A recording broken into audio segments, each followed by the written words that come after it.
Hey everybody, welcome back to the Old Swedes Farm. Caught me in the kitchen today. It is rare when I am cooking. Holly is one of the best cooks I've ever been around. There's a few things that I do. I'm good out on the barbecue. I love making salsa. This is why I plant a garden. When you're looking through the catalogs, pulling seeds, I'm looking and thinking of putting salsa together. Wanted to run you through my salsa recipe. Here, come and take a little look at this. I don't know if you can see down in the pot. That is love right there. I love thick salsa. I don't like runny salsa. If you know me, I'm opinionated. Either I love stuff or I don't. I love thick salsa. So this has been cooking for, what, 3 hours, hon? About that. About that, 3 hours. And it's cooked down by probably 40% or so. All the water in there that was in the tomatoes has come out. What I'm using is, this is an all garden recipe other than the garlic this year, but Roma, I'll put all the ingredients down below so you can, if you want to try this recipe, and I highly recommend it. So Roma's, onion, chilies, or I should say peppers. We use green peppers. For this particular recipe, I've got sweet yellow peppers, so very low on the scale. Anaheims, a little bit more. We threw in some habaneros, there's your high end, and some jalapenos. Now, I do like some heat. Holly, not so much. So, I actually threw in, I think, what did I do here? 4.5 cups of chilies, chopped chilies. So a lot of chilies. And there was probably 5 habaneros, enough where I'd kind of, once I cut the top off, kind of touch them to my tongue just to see how hot they were. My mouth was burning after the habaneros. These are good ones. So, but despite having 4.5 cups in this sauce, Holly thinks it's pretty good, right? I think it's pretty good. I'm Minnesota spicy sensitive, so this has got a nice little kick, but not too much. Not too much. So she'll be happy and want to go back to the well and have some more.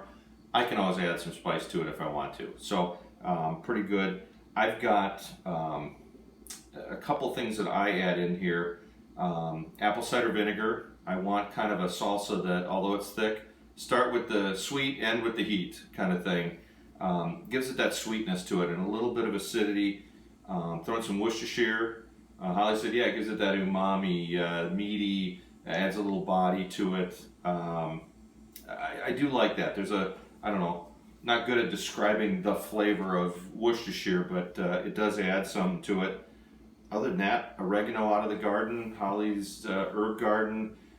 Cumin, I take it back. Cumin was not something we grew in the garden, so cumin and garlic. But if we had garlic, we could put it in there. So I've cooked this down for about 3 hours.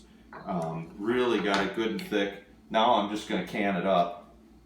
Use Holly's little funnel here. My first time using a funnel to fill these jars. And I've got little pint jars. I'm going to leave about ½ inch or so headspace in there, and then I'm gonna bathe these for in the boiling water 15 minutes. Let them sit in the water with the heat off for 5 minutes so that it starts the temperature coming down. Then put them on the counter. Let let that top burp, and then we're done. Let them sit. Now I've done salsas for a long time.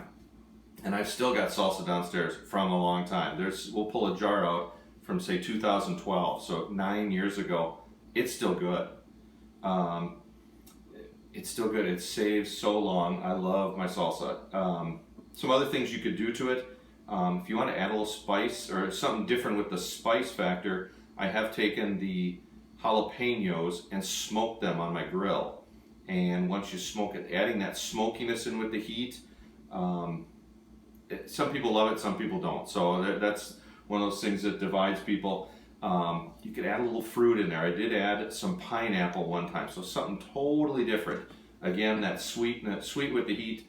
Little pineapple, little apricot, little peaches or mangoes. And those, when I added pineapple, I did cook that, but I added that towards the end so they stayed a little bit crisp.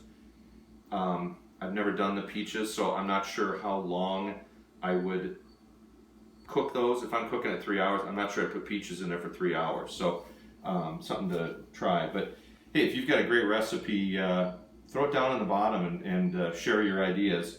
Hope you like it. Hope you'll subscribe. But we'll jump on this in the winter, in the snow, and have a little salsa together. But thanks for joining us. Take care, everybody.